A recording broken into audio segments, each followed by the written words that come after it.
Imagine this.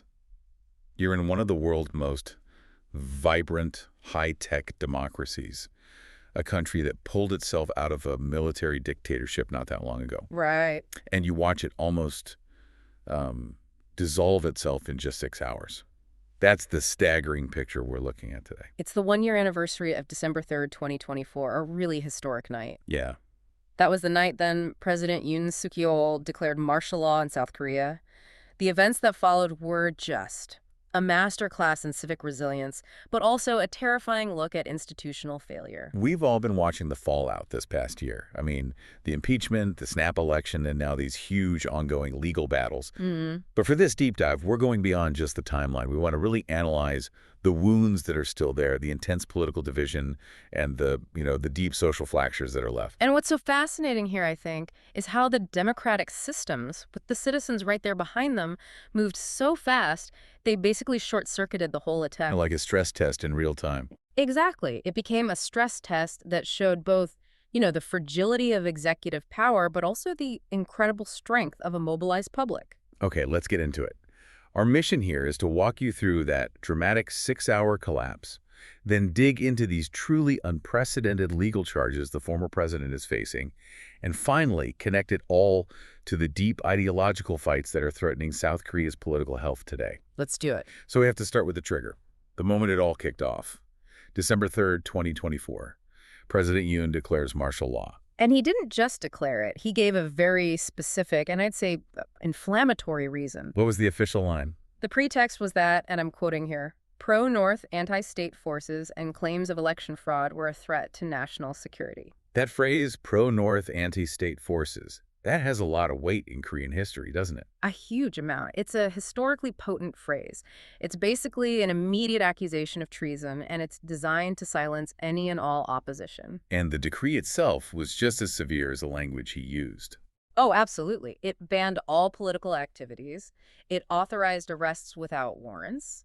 And crucially, it deployed 280 armed troops right to the National Assembly building. So a direct move to physically shut down the government. It was an attempt to paralyze the one institution that could actually overturn his decree. The stakes really couldn't have been higher. Okay, so this is where it shifts from just a political crisis to this incredible moment of civic action. The whole thing fell apart in 6 hours. Yeah. How? It was this amazing combination of institutional bravery and grassroots action. While MPs were rushing back to Seoul from all over, regular citizens were already mobilizing. Right. We read these accounts of thousands of people flooding the area around the parliament, not just to protest, but to actively help. And that detail about people helping lawmakers climb over the walls to get into the chamber, that part is just stunning. It sounds like something from a movie, but it happened. They were literally forming a human ladder for democracy to function. And they had to do that because the military and police were blocking the entrances. They were actively trying to starve them. But once enough MPs got inside, the institutional response was swift and decisive. The vote. The vote. 190 lawmakers voted unanimously to overturn the decree. 0 opposition. Wow. The sheer speed of that countermove, combined with the citizen bravery outside, it just sent a shockwave through the country. And the resistance didn't end there. Yeah. After the vote, that energy turned into something else, what they started calling the Revolution of Light. Yes, that's right. People started bringing their K-pop concert light sticks. A very Korean symbol. A very Korean symbol of peaceful protest. They gathered every night.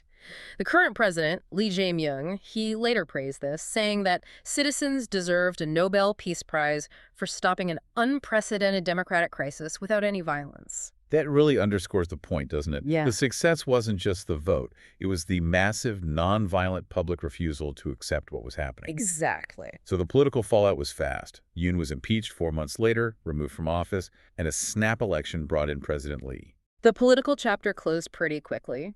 The legal one, though, that's turning into a slow-motion earthquake. Yeah, the trials are huge.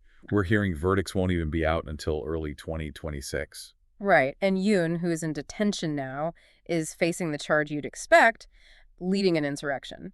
But it's the second charge where this whole thing gets really dramatic. Aiding an enemy. Aiding an enemy. That's a whole other level. It's not just a domestic power grab at that point. No, it's an allegation that he actively put the nation in danger to justify his actions. So what are the specific claims behind that charge? It seems so unprecedented. This is the part we really have to focus on. Prosecutors are alleging that Yoon deliberately tried to provoke North Korea To what end? to create a justification for declaring martial law. The specific claim is that he ordered drone flights near Pyongyang back in October 2024, hoping North Korea would retaliate aggressively. Let me make sure I'm getting this right. The theory from the prosecutors is that he fabricated the very crisis he used as the reason for martial law. That's the allegation. That the executive branch is being accused of intentionally putting its own citizens at risk for a political scheme. It completely changes the nature of the alleged crime. Because an insurrection is a domestic crime. Right.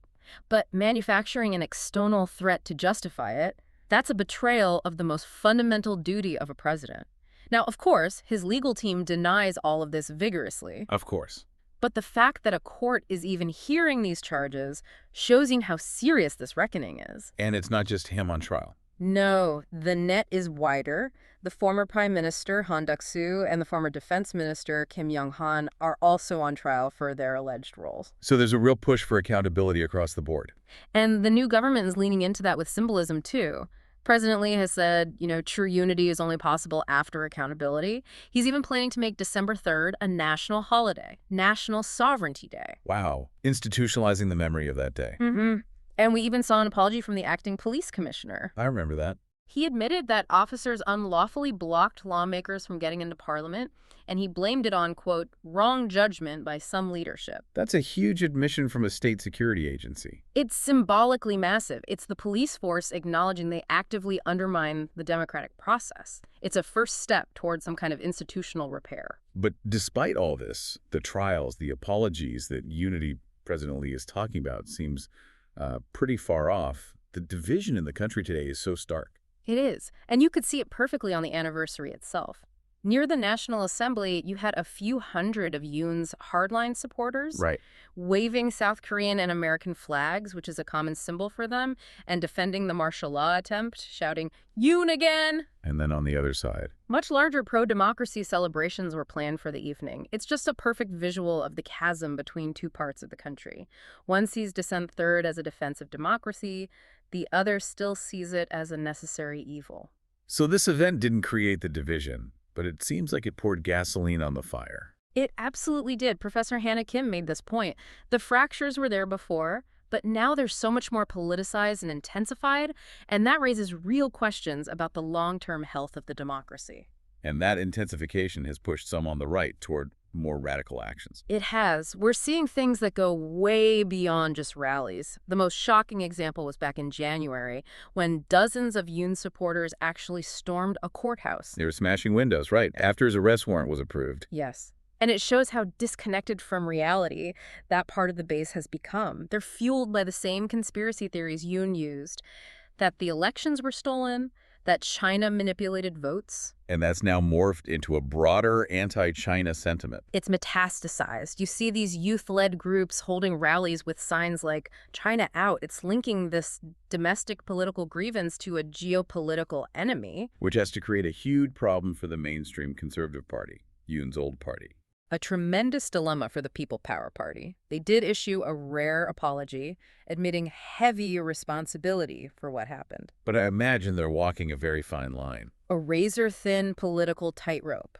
They are deeply split. They know they need to break away from Yoon's radical base to win back the center. But they can't afford to alienate those voters either. Exactly. And you can see the damage in the polls. Their approval is down at 37%, while the Democratic Party is at 45%.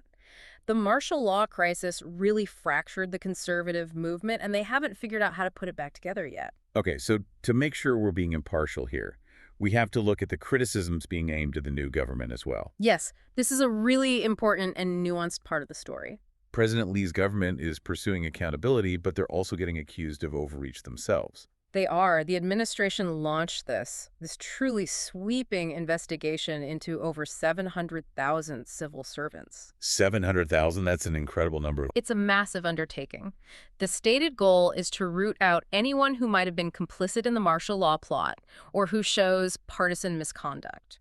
Okay, but the problem is the methods they're using to do it. That's where the criticism comes in.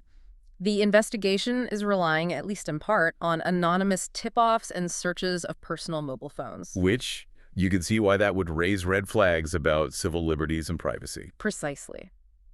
It brings up a really tough question. How does a democracy clean house and restore order without using the same kind of intrusive methods it just fought against? Yeah. Critics are definitely warning about political overreach. For the people who resisted the coup because it was a threat to the rule of law, seeing this new government potentially bend those rules is unsettling. And you see this tension playing out perfectly in the media. It's a clear split. You look at the conservative Chosun Ilbo. They say, okay, punishment for martial law is inevitable.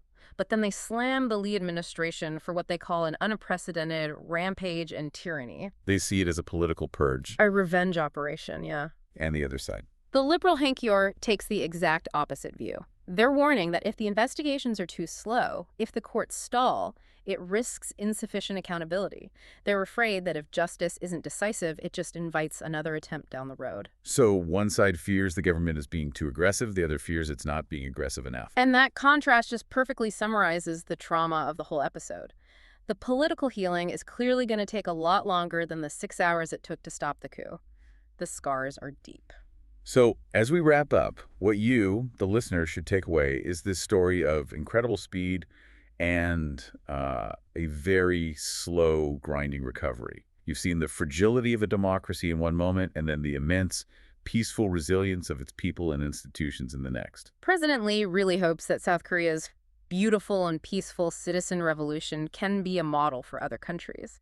And on the surface it was. The crisis was stopped with peaceful, organized action. But when you dig into the sources, you see this intense, unwavering focus on punishment and accountability. From that drone allegation, which elevates Yoon's alleged crime to endangering the nation, all the way to this massive investigation of the civil service. And I think the ultimate test for a democracy that's recovering from something like this isn't just about prosecuting the people responsible for the past. What is it then? It's about how that government balances the real need for justice against the risk of creating new kinds of political overreach in the present. The sources show South Korea is all in on pursuing justice.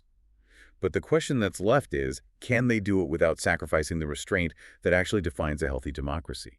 That's the real challenge for them, long after the light sticks have been turned off.